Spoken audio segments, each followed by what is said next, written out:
ओम श्री गुरुभ्यो नमः।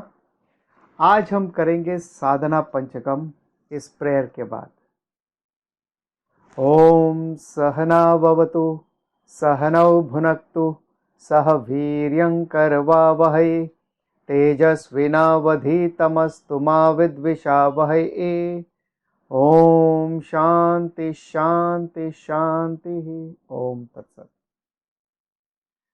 तो पिछली बार हमने देखा था कि जो साधक है वो अपनी साधना करता है, अपनी परिपक्वता को हासिल करता है। पहले परिपक्वता को हासिल करने के बाद में वो अप्रोच करता है, गुरु के पास जाता है, और गुरु के पास जाने के बाद वो तुरंत ब्रह्म विद्या के लिए डिमांड नहीं करता या ब्रह्म विद्या नहीं मांगता है। वो गुरु के पास जाने के बाद वो गुरु की सेवा करता है। गुरु की सेवा करने के बाद फिर वो गुरु से वो ज्ञानम चाहता है। किस तरह का ज्ञानम है ये? ब्रह्म ज्ञानम, आत्मज्ञानम। ये ब्रह्म क्या है? वो ब्रह्म जो एकम है और अक्षरम है, एकम अद्वितीयम है, यानी उसके अलावा दूसरा कुछ है नहीं। ऐसा नहीं कि उसके जैसा दूसरा नहीं, ऐसा नहीं। There is nothing other than Brahman. यहाँ ब्रह्म के अलावा और कुछ भी नहीं है। आप और मैं केवल ब्रह्म का मैनिफेस्टेशन है, इसके अलावा और कुछ नहीं है। वो ब्रह्म एकम है, अक्षरम। क्षरम यानी जो नष्ट होता है, अक्षरम यानी जो नष्ट नहीं होता। यदि आपने उस ब्रह्म ज्ञानम को हासिल कर लिया तो आपकी दुनिया की सारी प्रॉब्लम मिट जाएगी। आपके ये पुनर्जन्म की जो इश्यू है वो मिट जाएंगे। ये जो दुख और सुख के, कभी खुशी कभी गम होते, ये हमेशा हमेशा के लिए मिट जाएंगे। तो ये एक ही समाधान है, ब्रह्म ज्ञानम, आपके सारी समस्याओं के लिए, वर्ल्डली समस्याओं के लिए। केवल इस जन्म की नहीं बल्कि अनेकों जन्मों, पिछले जन्मों और आने वाले जन्मों का एक ही उपाय है, ब्रह्म ज्ञानम। तो ब्रह्म ज्ञानम हासिल करने के लिए हमें क्या करना होगा, तो वो हम आज के सेशन में डिस्कस करेंगे। तो सबसे पहले ब्रह्म ज्ञानम अगर आपको हासिल करना है, नॉलेज हासिल करना है, तो उसके लिए चाहिए श्रवणम, और श्रवणम करने के बाद है मननम, और मननम के बाद है निधिध्यासनम। So we will chant the shloka first. संगसत्सु विधीयतां भगवतः, संगसत्सु विधीयतां भगवतः, भक्तिर्दृढ़ाधीयतां, भक्तिर्दृढ़ाधीयतां, शान्त्यादिः परिचीयतां दृढ़तरं, शान्त्यादिः परिचीयतां दृढ़तरं, कर्माशु संत्यज्यतां, कर्माशु संत्यज्यतां, सद्विद्वानुपसृप्यतां प्रतिदिनं, सद्विद्वानुपसृप्यतां प्रतिदिनं, तत्पादुका सेव्यतां, तत्पादुका सेव्यतां, ब्रह्मैकाक्षरमर्थ्यतां श्रुतिशिरः, ब्रह्मैकाक्षरमर्थ्यतां श्रुतिशिरः, वाक्यं समाकर्ण्यतां, वाक्यं समाकर्ण्यतां।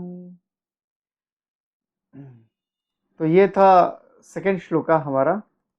और हमने जो पॉइंट किए थे, 15 साधना तक हमने पिछली बार किए थे, तो आज हम देखेंगे 16th साधना, 16वीं साधना क्या है। और जैसे आपको पहले भी हमने बताया कि यहाँ कुछ 40 साधनाएं हैं, 5 श्लोका है, और हर एक श्लोक में 8 पादास हैं, और हर एक पादा एक एक साधना को दर्शाता है। सो 8 पंजे 40, तो कुल 40 साधनास हैं यहाँ पर, जो स्टेप बाय स्टेप आपको बताई गई है यहाँ। तो 16वीं साधना आज की है श्रुति शिरो वाक्यम समाकर्ण्यताम। श्रुति शिरो वाक्यम। श्रुति यानी जो श्रवणम करके हम ज्ञानम हासिल किए हैं वो श्रुति। श्रुति यानी हमारे जो मूल ग्रंथ है वो, और उसमें आते हैं हमारे सारे वेद और वेदांता, चाहे वो पूर्व वेद है और उत्तर वेद है। लेकिन जब हम बात करते हैं श्रुति शिरः, श्रुति शिरः यानी जो हेड ऑफ द श्रुति है, हेड या बोलिए या मुख्य भाग जो है श्रुति का, पूरे वेदों का जो मुख्य भाग है, जो इम्पोर्टेंट पोर्शन है वो है वेदांत। और वो वेदांत किस रूप में है? वो है उपनिषदों के रूप में। और इसलिए भी इसको वेदांत कहते हैं क्योंकि वो वेदांत के वेदों के अंत भाग में दिया गया है। श्रुति शिरो वाक्यम, तो जो श्रुति शिरो के वाक्य है यानी उपनिषदों के जो वाक्यम है, समाकर्ण्यताम, ये जो हमारे मूल ग्रंथ है, उपनिषद हैं, जो हमारे ओरिजिनल टेक्स्ट हैं, उनके वाक्यों को समाकर्ण्यताम, सम्यक आकर्ण्यताम, सम्यक यानी बहुत अच्छी तरह से, आकर्ण्यताम यानी कानों से सुनना, श्रवणम करना उसका। तो आज हम जानेंगे कि ये श्रवणम क्या है। देखिए, जब हम बात करते हैं सम्यक आकर्ण्यताम यानी बहुत अच्छी तरह से सुनना, तो सुनने का मतलब केवल कानों से सुनना या केवल कानों में वर्ड का गिरना ये इंपॉर्टेंट नहीं है, ये इतना काफी नहीं है। सुनने के बहुत डीपर मीनिंग है, श्रवणम के बहुत डीपर मीनिंग है। जैसे सुनना, उसको समझना, उसकी गहराई को, उसकी तह को, उस शब्दार्थ को समझना, उस शब्दार्थ के बाद उसके भावार्थ को भी समझना, और अगर उसके पीछे कोई लक्ष्यार्थ है तो उस लक्ष्यार्थ को भी समझना है। ये सारा प्रोसेस आता है श्रवणम में। सो इट इज 3 मुख्य बातें हैं श्रवणम के अंदर। एक, ये सिस्टमेटिकली आपने श्रवणम करना चाहिए। सिस्टमेटिकली श्रवणम यानी it should be an active listening, not passive listening. अब एक्टिव और पैसिव लिसनिंग क्या हो गया? जो हम जब ऑफलाइन क्लासेस में करते हैं वो बड़ा एक्टिव होता है। पैसिव लिसनिंग कैसे हो जाएगा? यानी आप यहाँ यूट्यूब पे वीडियो भी देख रहे हैं, साथ में आप अपना व्हाट्सअप चैट भी कर रहे हैं या फेसबुक भी चेक कर रहे हैं साथ साथ में, और चाय कॉफ़ी भी चल रहा है साथ में, और टीवी भी चल रहा है कहीं साथ में, या किसी से फ़ोन पे बात भी हो रही है, यानी मल्टीटास्किंग हो जाती है हमारी, ये भी चल रहा है वो चल रहा है। जैसे टीवी के सामने बैठकर हम चैनल बदलते रहते हैं और we don't fix to one channel, या वी डोंट फिक्स, और या टीवी चल रहा है घर में और लोग आ जा रहे हैं इधर उधर, दैट इज पैसिव लिसनिंग, या it is not a right way to receive this knowledge of shastra. So we are not talking about just केवल अपने कानों में वर्ड गिर रहे, उतना काफी नहीं है, नो डाउट। अगर केवल आप श्रुति ग्रंथों को या शास्त्रों को सुनते मात्र हैं तो भी आपको शास्त्र कृपा या पुण्य कर्म आपको हासिल होगा। So even that is useful अगर आप कुछ नहीं कर सकते। लेकिन अगर आपके पास कैपेसिटी है और ज्यादा करने की, you should make an effort to understand the shastra systematically. So सबसे पहला है कि एक्टिव लिसनिंग होनी चाहिए, पैसिव लिसनिंग नहीं चाहिए।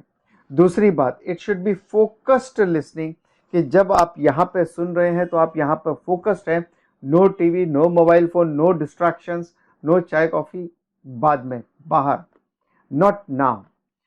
Then you have to make your points, notes. आप जब सुन रहे हो, तो जब आप सुनते हो कानों से, तो वो बाय द टाइम आप नेक्स्ट पॉइंट तक जाते हो तो ये पॉइंट भूल जाओगे, नेक्स्ट आवर में शायद 50% पॉइंट आप भूल जाओगे, और 2-3 घंटे के बाद में तो आप 90% आप भूल जाते हो। ये ह्यूमन बीइंग का नेचर है जिसको कहते हैं अपोहनम। And Bhagavan says in Bhagavad Gita, it is a very good quality we have, अपोहनम, ये भूलना। अगर मान लो सब कुछ याद रहे तो कितनी प्रॉब्लम हो जाएगी, यहाँ पे डेटा बैंक भर जाएगा पूरा। So focused listening and then writing notes, कि जब केवल सुनना है तो वो भूल जाते हैं हम, इसलिए when we write here on the paper, we write here. अब आप कहोगे कि हम तो डिजिटली कंप्यूटर वाले, तो हम कंप्यूटर पे टाइप कर सकते हो, कोई प्रॉब्लम नहीं है। बट अगर आप मैन्युअली ऑन पेपर अगर आप लिखते हैं, उसका इम्पैक्ट ज़्यादा होता है। सो वो ज़्यादा अच्छी तरह से आपके माइंड में टिका रहेगा। अगर 5 साल के बाद में भी अगर आप उसको रिवाइज करते हो उस पॉइंट को, आपको रिकलेक्ट होगा कि उस सेशन में क्या हुआ, कैसे हुआ। यू कैन सी, आप उसको फिर से पुनर्जीवित कर सकते हो उस सीन को अपने नजरों के सामने। So active listening, not passive listening, focused mind रहे हमारा। और तीसरा है नोट्स लिखना। और हो सकता है इसमें आपके कुछ डाउट्स आए तो उस डाउट्स को भी लिखना। आपके अगर कुछ प्रश्न आते उस प्रश्न को लिखना, और केवल लिखना नहीं है, उसको अलग से नोट करना, उसका आंसर को फाइंड आउट करने की कोशिश करना। और नेक्स्ट सेशन में या जब कभी Q&A सेशन होता है, Q&A सेशन में आप हमसे वो क्वेश्चन पूछ सकते हैं। So always therefore you need a live गुरु, जो जिसके पास ये नॉलेज भी है, जो आपके डाउट्स को भी क्लैरिफाई कर सके, ऐसा गुरु। दूसरा पॉइंट है यहाँ पे consistency.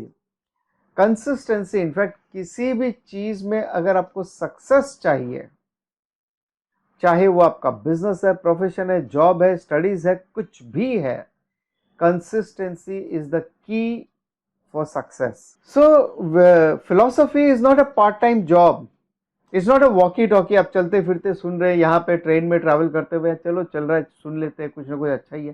No doubt it will help you, it is not harmful, but that is not the way to study the shastra. और ऐसा नहीं कि चलो आज ये क्लिक हो गया चैनल, इसलिए आज हमने इसको सुन लिया, कल उसको सुन लेंगे, फिर कुछ और सुन लेंगे, कुछ और। फिक्सेशन चाहिए, कंसिस्टेंसी चाहिए, लगातार एफर्ट चाहिए कि पहले दिन क्या हुआ, दूसरे दिन क्या हुआ, तीसरे सेशन में क्या हुआ, स्टेप बाय स्टेप पूरी कंसिस्टेंसी होनी चाहिए। हमारे नोट्स को हम अपडेट करते रहे। अगर कोई सेशन मिस कर गए तो उसको कैसे हम अपडेट कर सके, या तो दूसरे स्टूडेंट से पूछ के, या जैसे ये वीडियो तो आपको यूट्यूब पे मिल ही जाएगा, तो आप यहाँ से बार बार सुन सकते हैं। So you have to maintain the consistency for whatever you do, चाहे वो आध्यात्मिक स्टडी है या कोई और काम है तो भी। लेकिन हम यहाँ पे बात कर रहे हैं शास्त्र अध्ययन के बारे में। तीसरी बात है यहाँ पे कि केवल कंसिस्टेंसी इज नॉट इनफ, केवल systematic is not enough. So systematic knowledge होना चाहिए, कंसिस्टेंसी होना चाहिए, लेकिन वो कंसिस्टेंसी कोई शॉर्ट टर्म कोर्स नहीं है, क्रैश कोर्स नहीं है। There is no such thing called crash course in Vedanta. It's length of time we have to study. I am studying from last 25 years, और मैं ये नहीं कहता कि पूर्ण हो गया। I am also student like you. बस फर्क इतना है कि हम 25 साल से पढ़ रहे हैं, कोई 5 साल से पढ़ रहा होगा, या कोई 5 महीने से पढ़ रहा होगा, और कोई आज पहली बार आया होगा यहाँ, जो यहाँ इन द सेंस वेदांता में शास्त्र को पढ़ने के लिए। So we are all student and studying the shastra. So I am just sharing जो मुझे पता है, जो मैंने सीखा है, I am just sharing with all of you. So it is a length of time, and believe me, every time अगर यही सेशन दोबारा भी कभी होगा, I have to prepare freshly, I have to take fresh measurements every time. Like one philosopher says, I appreciate my tailor because he always takes fresh measurements. So हमेशा इससे हमारी बुद्धि हमेशा सजग रहती है, और उसकी शास्त्र की गहराई तक हम पहुंच सकते हैं, और ज़्यादा गहराई हमें नज़र आती है। हम कितनी बार भी पढ़ा ले या पढ़ ले, लेकिन हर बार कोई न कोई एक गहरा पॉइंट रिवील होता है हमारे सामने, या कोई न कोई एक नई बात या उसकी जो गूढ़ बात है वो रिवील होती है। जैसे गोताखोर होते हैं, गहराई तक जाते हैं, वैसे श्रवणम is the main sadhana to receive this knowledge. ब्रह्म ज्ञानम को पाने के लिए श्रवणम इज द मेन साधना। अब आप कहोगे क्या हम YouTube से नहीं जान सकते? क्या हम YouTube में भी श्रवणम होता है, लेकिन क्या हम कोई भी चैनल ऐसे लगा लिया और चलो आज ये टॉपिक है, कल वो टॉपिक है, जिसका कोई कनेक्शन नहीं आपस में। सो जब हम बात करते हैं सिस्टमेटिक स्टडीज, यानी स्टेप बाय स्टेप सिस्टमेटिकली हम आगे बढ़ रहे हैं। जैसे इसके पहले हमने भज गोविंदम किया था, उसके पहले हमने एसेंस ऑफ भगवत गीता किया था। सो एसेंस ऑफ भगवत गीता यानी उसमें एक सार दे दिया, पूरी फिलॉसफी का एक सार आ गया, एक आपको पेनोरामिक व्यू से एक बर्ड आई व्यू आपको मिल जाता है वहाँ। तो सिस्टमेटिकली अगर आप देखो हमारा जो प्रोसीजर है बिल्कुल सिस्टमेटिकली है। इसके अलावा अगर आपके कुछ डाउट्स है, क्वेश्चंस हैं, तो आप एंड ऑफ द मंथ हमारे किसी भी वीडियो के डिस्क्रिप्शन बॉक्स में दे सकते हैं, कभी भी दे सकते हैं। In fact we will pick up the questions from there, और या आप हमारे टेलीग्राम ग्रुप में दे सकते हैं। So you have the opportunity to ask questions. So ये अगर आप देखो पूरा जो मेथड है यहाँ वेदांता गुरुजी चैनल में, ये बहुत ही सिस्टमेटिक टीचिंग है यहाँ। It's not like off the cuff, आज ये मन किया हमने ये टॉपिक सीखा, कल दूसरा सीखा, ऐसा नहीं है। सो श्रवणम का मतलब है सिस्टमेटिक स्टडीज, लेकिन श्रवणम के बाद में सेकेंडरी साधना है। श्रवणम इज द मेन साधना और सेकेंडरी साधना है मननम और निधिध्यासनम। और ये श्रवणम, मननम और निधिध्यासनम को हम देखेंगे अपने अगले श्लोक में। सो श्रवणम केवल, जैसे मैंने शुरुआत ही कहा, it is not just मियर listening, उसके शब्दार्थ को, उसके भावार्थ को भी समझना है और उसके लक्ष्यार्थ को भी समझना है हमें। So let's move on to the next verse, verse 3। वाक्यार्थश्च विचार्यतां श्रुतिशिरः, वाक्यार्थश्च विचार्यतां श्रुतिशिरः, पक्षः समाश्रीयतां, पक्षः समाश्रीयतां, दुस्तर्कात् सुविरम्यतां श्रुतिमतः, दुस्तर्कात् सुविरम्यतां श्रुतिमतः, तर्कोऽनुसन्धीयतां, तर्कोऽनुसन्धीयतां, ब्रह्मैवास्मि विभाव्यतामहरः, ब्रह्मैवास्मि विभाव्यतामहरः, गर्वः परित्यज्यतां, गर्वः परित्यज्यतां, देहेऽहं मतिरुज्यतां बुद्धजनैः, देहेऽहं मतिरुज्यतां बुद्धजनैः, वादः परित्यज्यतां, वादः परित्यज्यतां। राइट, सो ये है हमारा थर्ड श्लोका। जो सेकेंड श्लोका में आज हमने जो कंक्लूड किया था 16th साधना, ये उसी का कंटिन्यूशन है कि अगर आपको ब्रह्म ज्ञानम हासिल करना है तो क्या करना है। ब्रह्म ज्ञानम हासिल करने के लिए 3 मुख्य साधना है। उसमें प्राइमरी है श्रवणम, और श्रवणम के बाद में है मननम और निधिध्यासनम। सो व्हाट इज श्रवणम? श्रवणम यानी शास्त्र को सुनना। तो शास्त्र को जब हम सुनने की बात करते हैं, यानी लाइव गुरु होना जरूरी है, और उस लाइव गुरु के माध्यम से हम इस नॉलेज को हासिल करते हैं। क्या हम रीडिंग करके, बुक्स को रीड करके, मैगजीन को रीड करते, आर्टिकल को रीड करके नॉलेज हासिल नहीं कर सकते? ये ब्रह्म विद्या हासिल नहीं कर सकते? कर सकते हैं, लेकिन आप इतना समझ लीजिए कि ये जो आपको बिट्स एंड पीसेस में मिलेगा, ये नॉलेज तो मिल जाएगा, लेकिन आपको क्लियर कट नॉलेज कभी नहीं मिल पाएगा with reference to the truth, with reference to the ब्रह्मन।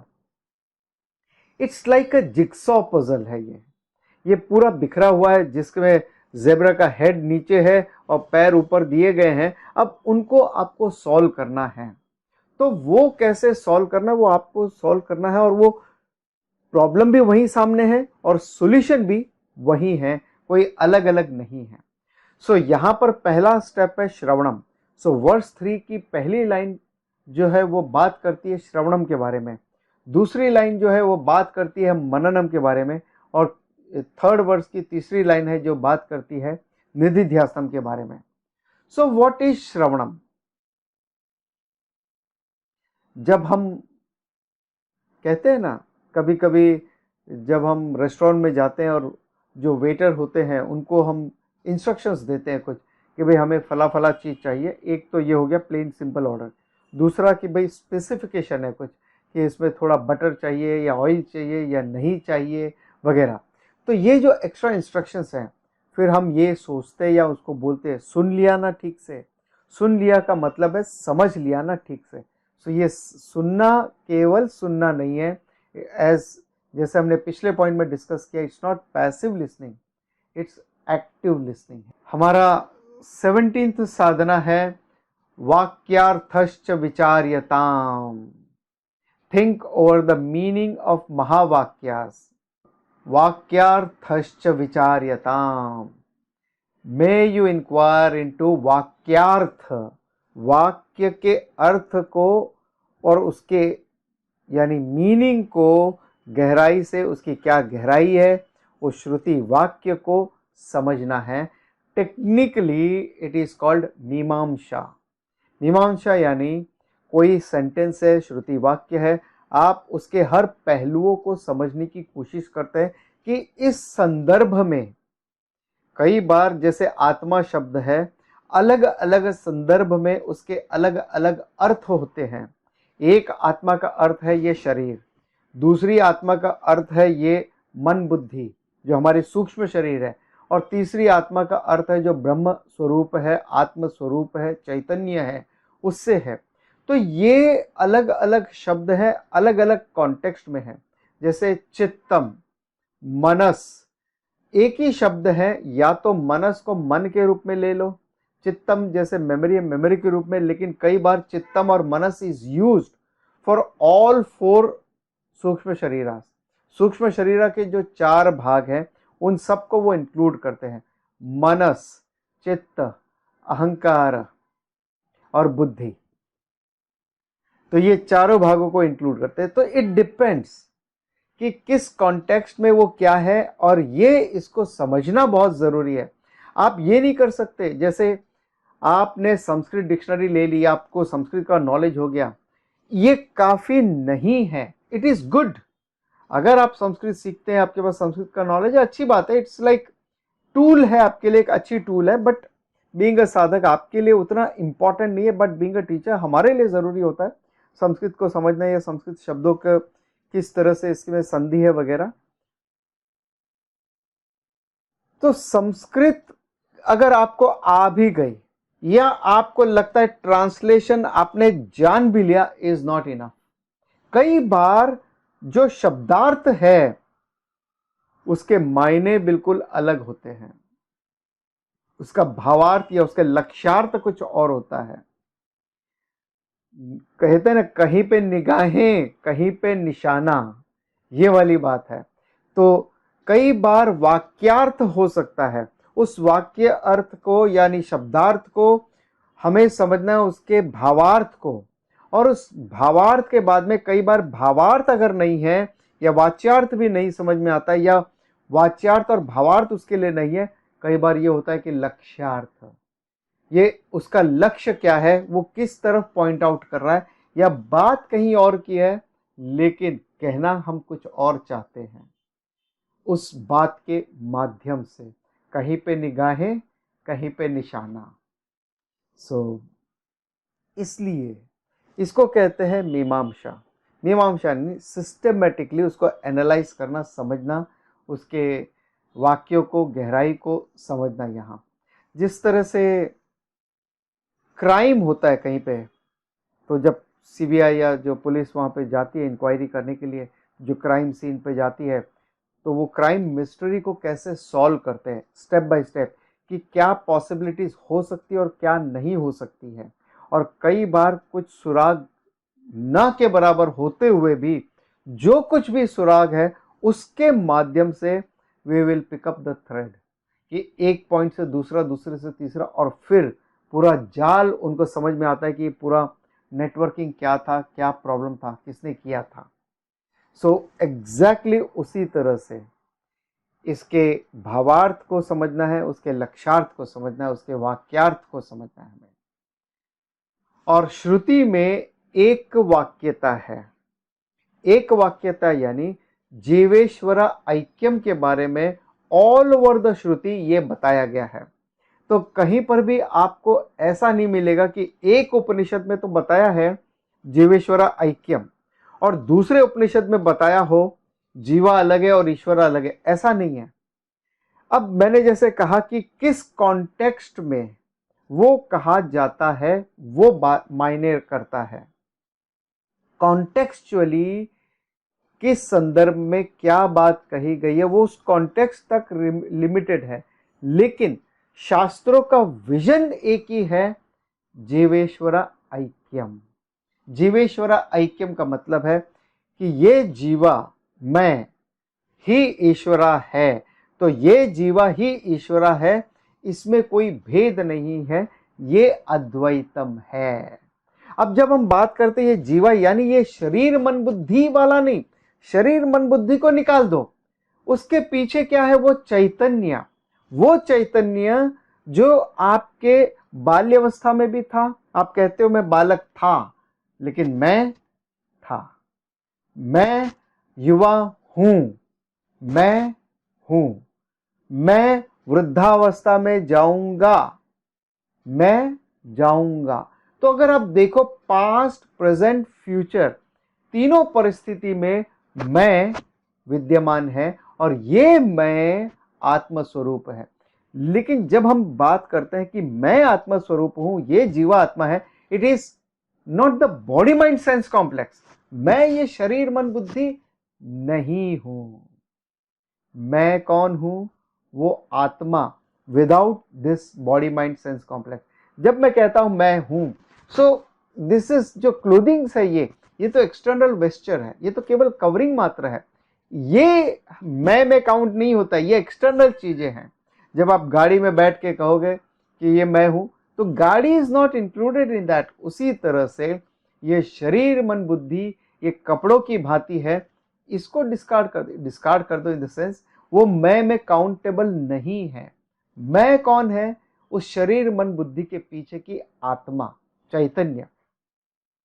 जब ये शरीर मन बुद्धि वेकर है, या तो ड्रीमर है या डीप स्लीपर है, लेकिन वेकर जो है वो ड्रीमर नहीं है, और जो ड्रीमर है वो डीप स्लीपर नहीं है, और जो डीप स्लीपर है वो वेकर नहीं है। लेकिन मैं वेकर, ड्रीमर, डीप स्लीपर तीनों अवस्थाओं में साक्षी चैतन्य हूं। ये साक्षी ये आत्म स्वरूप है। तो कई बार कई लोगों के क्वेश्चन आते हैं इस तरह से, अगर मैं आत्मा हूं तो क्या ये जो टेररिस्ट है क्या वो भी आत्मा है, और ये जो साधु संत है वो भी आत्मा है, तो कुत्ते बिल्ली है क्या वो भी आत्मा है? हाँ है, क्योंकि हम यहाँ पे शरीर मन बुद्धि की बात नहीं कर रहे हैं, हम उस चैतन्य स्वरूप की बात कर रहे हैं जो कॉमन है, जो एकम है, जो अद्वितीयम है। जिस तरह से इलेक्ट्रिसिटी एक ही है, बल्ब में भी है, फैन में भी है, टीवी में भी है, रेफ्रिजरेटर में भी है, और माइक्रोवेव ओवन में भी है। एक ही इलेक्ट्रिसिटी है, उपकरण अलग अलग है। माइक्रोवेव हीट करता है, प्रोड्यूस करता है, रेफ्रिजरेटर कूलिंग का काम करता है। दोनों के फीचर बिल्कुल ऑपोजिट है। अब आप पूछो क्या इलेक्ट्रिसिटी सेम है दोनों में? हाँ सेम है। क्या उसमें अंतर है? बिल्कुल नहीं है, सेम इलेक्ट्रिसिटी है। फर्क कहां है? उस शरीर मन बुद्धि में।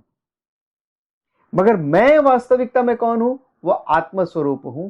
लेकिन अज्ञानता की वजह से मैंने इस शरीर मन बुद्धि को समझ लिया ये मैं हूं, जबकि मैं ये शरीर मन बुद्धि नहीं हूं। मैं आत्मा हूं, ब्रह्म हूं, चैतन्य स्वरूप हूं। सो ये मिसकंसेप्शन बहुत कॉमन है, क्योंकि हम जो दिखता है उसी को देखने की कोशिश करते हैं। हम जो सरफेस लेवल की बातें करते हैं, हम उसकी गहराई को, वाक्य की गहराई को समझने की कोशिश नहीं करते। तो जब श्रुति वाक्य कहते हैं जीवेश्वर ऐक्यम के बारे में, so we have to understand जीवेश्वर ऐक्यम यानी without body mind sense complex. तो आपका शरीर मन बुद्धि अलग है, मेरा अलग है, व्यवहार जगत के हिसाब से आप और मैं अलग हैं, ये ट्रांजैक्शनल रियलिटी में हम और आप अलग है। लेकिन पारमार्थिक दृष्टिकोण से मैं और आप और हम सब में कोई भेद नहीं है। वी आर ऑल वन, एकम ब्रह्मन अद्वितीयम अक्षरम, वो मैं हूं।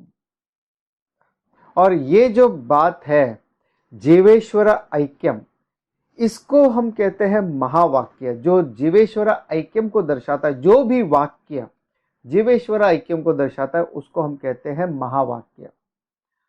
उसके अलावा बाकी जितने भी वाक्य हैं उसको हम कहते हैं अवांतर वाक्य। टू अंडरस्टैंड महावाक्य, जैसे ये शरीर मन बुद्धि क्या है, आत्मा क्या है वगैरह, जो बाकी सेकेंडरी नॉलेज आपको मिलता है, जिसकी वजह से आपको महावाक्य की गहराई को समझने में आसानी होती है। अब ये जो महावाक्य है, 4 प्रमुख महावाक्य है जो प्रचलित हैं। 4 महावाक्य, महावाक्य यानी ऐसे वाक्य जो जीवेश्वर ऐक्यम को दर्शाते हैं, वो महावाक्य हैं। और 4 ऐसे महावाक्य प्रचलित है, बहुचर्चित है। लेकिन महावाक्य केवल ये 4 तक सीमित नहीं है। आई रिपीट, 4 महावाक्य प्रचलित है, लेकिन महावाक्य केवल ये 4 तक सीमित नहीं है। कुछ लोग ऐसा समझते हैं कि महावाक्य केवल ये 4 ही है। नहीं, हर वो वाक्य जो जीवेश्वर ऐक्यम को दर्शाता है वो महावाक्य कहलाता है।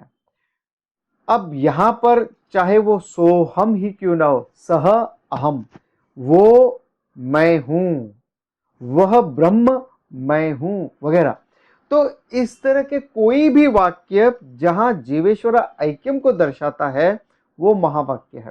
लेकिन 4 प्रमुख है, प्रचलित है।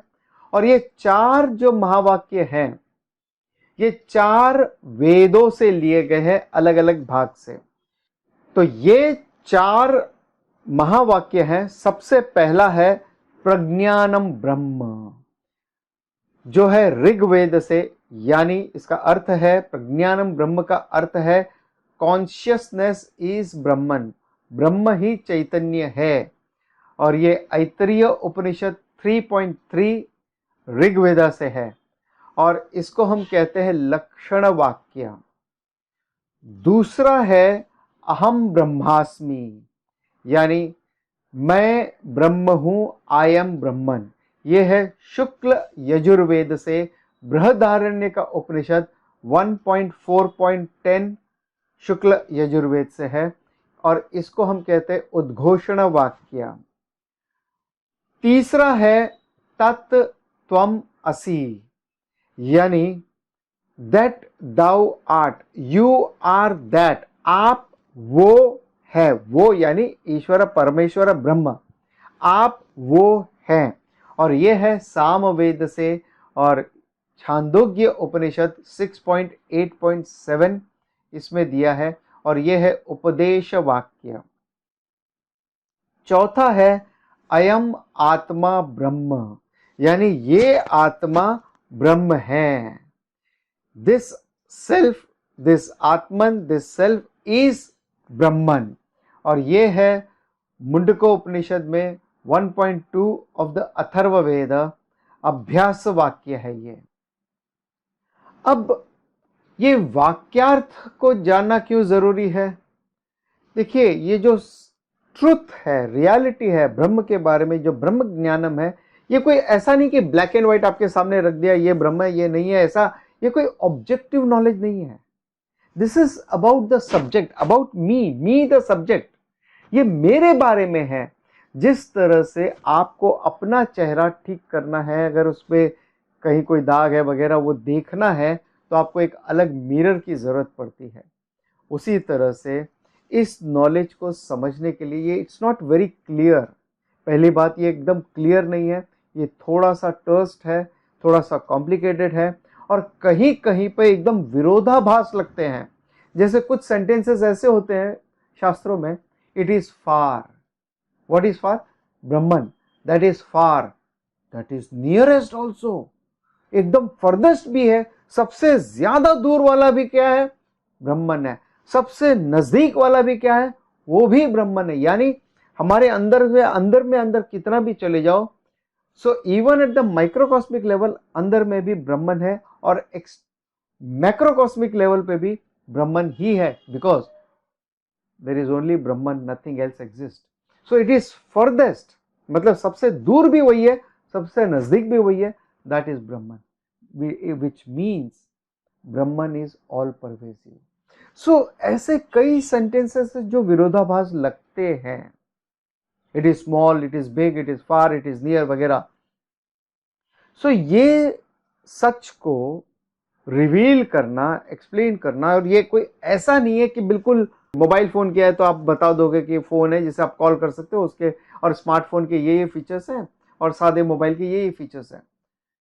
In fact even to explain the mobile phone, एक जिसने कभी मोबाइल फोन देखा नहीं होगा, टार्जन जिसने देखा नहीं होगा, तो उसको दिखाना बड़ा, उसको समझाना बड़ा मुश्किल होगा। तो ये चीज, और वो तो फिर भी ऑब्जेक्टिव आप दिखा सकते हो, भाई देखो इसको मोबाइल फोन कहते हैं, मगर ये ब्रह्म को आप कैसे दिखाओगे? जैसे आप जब मूवी देखने जाते हो, आप पूरी मूवी देख के आ जाते हो, आप कहोगे हाँ क्या बढ़िया मूवी थी, क्या मूवी थी, बस वास्तविकता में आप मूवी देखे ही नहीं। आपने जो देखा था एक स्क्रीन था, स्क्रीन के ऊपर रोशनी थी, that was the truth, reality. आपने उस रियलिटी को मिस कर दिया, और जो आपने देखा पैसे दे करके उस मूवी को, जो मिथ्या था, वो मिथ्या रूपी जगत जो टेम्पररी आपके सामने प्रोजेक्ट किया गया था, और जैसे ही आप चले गए निकाल दिया, या वो निकाल दिया इसलिए आप चले गए। एग्जैक्टली द सेम वे हमारा फोकस ये मिथ्या रूपी जगत में इतना उलझ गया है, और इसलिए हमें सत्यम दिखाई नहीं देता है। फॉर एग्जाम्पल, ये क्या है? अगर मैं पूछता हूं ये क्या है, तो आप कहोगे ये एक पॉट है, लेकिन वास्तविकता में ये क्या है? क्ले है। क्योंकि पॉट का अपना कोई अस्तित्व नहीं है, जो अस्तित्व है वो केवल और केवल क्ले का है। सो शास्त्र is like that jigsaw puzzle, जिसको समझना थोड़ा सा टेढ़ा है, थोड़ा सा आगे पीछे उलट पुलट दिया है। अब उसका भी अपना एक पर्पस है, क्योंकि ये जो सच्चाई है, ये ट्रुथ है, इसको रिवील कर पाना, इवन जो ये इतना सटल है, इतना सूक्ष्म है, उसको एक्सप्रेस कर पाना शब्दों के रूप में बड़ा मुश्किल है। इसीलिए शब्द जो सटलेस्ट होते हैं, उसी के माध्यम से इसको रिवील करने की कोशिश करते हैं। उसका कोई फॉर्म नहीं है, कोई रूप नहीं है, कोई आकार नहीं है, इसलिए शब्दों के माध्यम से उसको बताने का प्रयत्न करते हैं, मगर शब्दों की अपनी लिमिटेशंस हैं। जैसे मैंने शुरुआत में ही कहा था कि जीवेश्वर ऐक्यम के बारे में, तो ये अगर हम कहते हैं कि जीवेश्वर ऐक्यम के बारे में बोलते, तो लोग कहते हैं कि हम बिलीव नहीं कर सकते कि मैं और वो टेररिस्ट एक ही है। हाँ भाई, without body mind sense complex we don't understand that. तो translation is not going to help you, क्योंकि ट्रांसलेशन आपको केवल कुछ शब्दों के बेसिक मीनिंग आपको दे सकते हैं, लेकिन उस पर्टिकुलर कॉन्टेक्स्ट में उसका क्या अर्थ है, ये इसके लिए आपको वेदांत का विजन चाहिए, या ऐसा कोई व्यक्ति जिसके पास वेदांतिक विजन है, जो आपको ये एक्सप्लेन कर सके, सही बात सही ढंग से आपको दिखा सके, वो मिरर आपको दिखा सके। So problem is within, solution is also within, but you need a teacher to guide you properly, systematically. अब एक सवाल ये उठ सकता है आपका कि श्रुति ने इतने कॉन्ट्राडिक्टरी स्टेटमेंट दिए क्यों? It is far, it is near, उसका पर्पस ही क्या है? क्या जानबूझ के श्रुति हमें परेशान करना चाहती है? ऐसा नहीं है। इसका मूल पर्पस है आपको सोचने के ऊपर मजबूर करना। जितना आप सोचोगे आपकी बुद्धि तीक्ष्ण होगी, और जितनी बुद्धि आपकी तीक्ष्ण होगी आप उतने गहराई में जा सकते हैं। और इसीलिए श्रुति ये कॉन्ट्राडिक्टरी स्टेटमेंट में कई बार बताते हैं, और कई बार आप भगवत गीता में भी देखोगे कि ये कॉन्ट्राडिक्टरी स्टेटमेंट जैसे लगते हैं, लेकिन उसका अपना एक पर्पस है, so that you can think, it is not black and white. जो तार्किका है, तर्क के माध्यम से, क्या लॉजिक के माध्यम से हम श्रुति को समझ सकते हैं क्या? नहीं। It is not the subject matter of tarka. तर्का यानी logic. Logic has no access to the श्रुति वाक्य। इसलिए हमें चाहिए श्रुति बेस्ड लॉजिक को समझना। और shruti is pramana, logic is also pramana. हम लॉजिक को यूज करते हैं, no doubt, we don't negate completely. Logic को एज ए टूल हम यूज करते हैं, लेकिन श्रुति को हम यूज करते हैं एज ए प्रमाणा। प्रमाण यानी अब आपकी आंखों ने देखा कि ये पॉट है, ये रेडिश कलर है या ब्राउनिश कलर है, मट्टी कलर है, क्ले कलर है। अगर मैं कहूं ये ब्लैक है तो I am a colour blind. मैंने कहा ये ब्लैक है, मुझे तो ब्लैक दिख रहा है, तो क्या आप मानोगे? आप कहोगे नहीं। क्यों? आपके प्रमाणा, ये जो आंखें हैं, वो कहती है कि ये मट्टी का कलर है। It is not the black colour, it is not the black soil also. So यहां पे तर्क आ गया, लेकिन तर्क की, लॉजिक की अपनी लिमिटेशंस है। जो कुछ नॉलेज आपके पास में है वहां तक आपका तर्क काम करेगा, हर जगह आपका तर्क काम नहीं करेगा। इसलिए तर्क can not be taken as प्रमाणम। यहां पे प्रमाणम है वेद, tarka is used for the tools. विचार्यताम, थिंक ओवर, यानी श्रवणम करना है, उसके बारे में सोचना है, उसकी गहराई में जाना है, उसके अलग अलग पहलुओं से हमें उस पजल को सॉल्व करना है, जैसे आप कोई दूसरी पजल सॉल्व करते हो वैसे। So this is also a puzzle, या एक मैथमेटिकल सम है जहां पे हमें एक्स फैक्टर को पता करना है। सो इस पॉइंट के साथ में हम आज का सेशन यहीं पे कंक्लूड करते हैं। अगर आपके कोई भी पॉइंट्स हैं, आपके कोई भी क्वेश्चंस हैं, आपके कोई भी डाउट्स हैं, तो आप नीचे कमेंट बॉक्स में आप मुझे भेज सकते हैं। और आपके जो भी क्वेश्चंस आते हैं वो हम हर महीने के पहले शनिवार को ले सकते हैं। बस इतना है कि महीने के पहले शनिवार को नहीं, आप उसको एक वीक पहले आपके क्वेश्चन भेज दीजिए। किसी भी वीडियो में आप भेज सकते हैं या हमारे टेलीग्राम ग्रुप में आप हमको। और इसके अलावा अगर आप हमसे जुड़ना चाहते हैं, हमारी दूसरी क्लासेस जो है, लाइव क्लासेस हैं जो और डेप्थ में है, भगवत गीता है, उपनिषद है, यदि आप उसमें जुड़ना चाहते हैं तो आप हमारे टेलीग्राम ग्रुप को ज्वाइन कर लें, क्योंकि कुछ क्लासेस है जो केवल उन लोगों के लिए होती है जो हमारे ग्रुप से हमसे जुड़े हुए हैं। ओम तत्सत। ओम पूर्णमदः पूर्णमिदं पूर्णात् पूर्णमुदच्यते पूर्णस्य पूर्णमादाय पूर्णमेवावशिष्यते। ओम शांति शांति शांति। ओम तत्सत।